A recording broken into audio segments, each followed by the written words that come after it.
Greetings from Dawlish, and it's a lovely day. The sun's out. There's a family playing cricket with their son. The father's doing a wonderful commentary, and he's talking about runs and averages and everything else, so he must be an expert way above my head.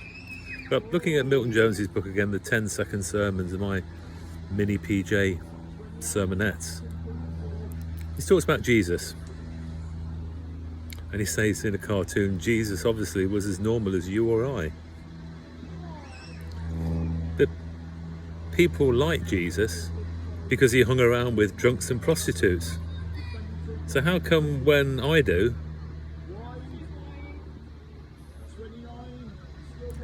now Jesus had a beard and sandals and long hair, although we don't know for sure about the long hair or the beard or the sandals. But like Bob Dylan and Tony Blair, some people prefer the early stuff, the promise of revolution, and then when it all appeared to go wrong, they felt tricked. And Milton says, as we know, Jesus was a very humble man who said, I am God. But Jesus did hang around drunks and prostitutes, and yes, we would be frowned upon doing that today. But Jesus wasn't actually partaking of what they were doing. He was merely there being present. And we know that so many people's lives were changed just by Jesus being present. Would he have judged them?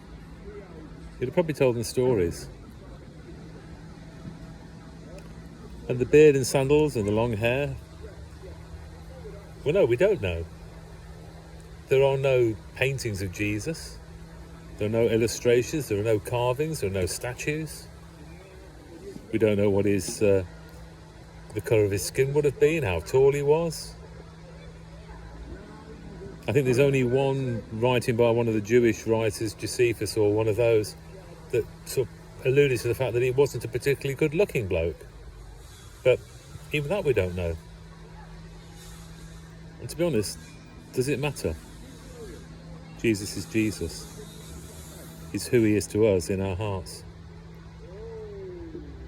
And yeah, the thing about Bob Dylan and Tony Blair, the early stuff. Well, yeah, Jesus, when his ministry first began, you know, the disciples and the people around him saw him as being the one who was going to rout the Romans. You know, he turned over tables in the temple. You know, he was a rebel, and a rebel with a cause. But then his arrest, his crucifixion, many of the disciples legged it, as far as we know, because they felt tricked, let down, deflated, and yet Jesus all the way through his ministry was pointing them to this point in time when they would have to pick up where he had left off. And Jesus was humble. He didn't make a big thing about anything that he did. And yet, he said, I am God, when someone asked, who are you? He didn't say otherwise. He didn't use it to get a good table in a restaurant or to jump the queue at somewhere. And he actually used, I am God, in the end. I am who I am. Are you the King of the Jews? To sign his death warrant.